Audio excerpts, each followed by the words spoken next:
হরে কৃষ্ণ। দর্শকবৃন্দ, আপনারা দেখছেন যে বন্যাতদের মাঝে আমাদের যে ত্রাণ কর্মসূচি, তার আজকে হচ্ছে আপনার প্রায় অষ্টম দিন। আজকে আমরা দিচ্ছি হচ্ছে আপনার 500 বন্যাতদের মাঝে পোলাও এবং সয়াবিন রসা।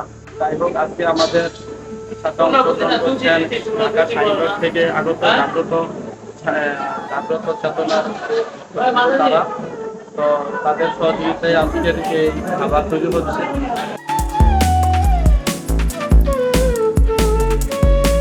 আপনারা সবাই আমাদের এভাবে সহযোগিতা করবেন এবং এই গরিব অসহায় বন্যাতদের পাশে দাঁড়াবেন। আপনারা দেখছেন যে আমার পিছনে অনেক সুন্দর যে রান্না হচ্ছে। আমাদের মন্দিরের কর্মচারীরা এবং স্বেচ্ছাসেবী যারা আছে তারা সহযোগিতা করছে এবং স্বামীবাগের যে তারা সহযোগিতা করছে। এভাবে আপনাদের অনুপ্রেরণা আমরা এগিয়ে যাব।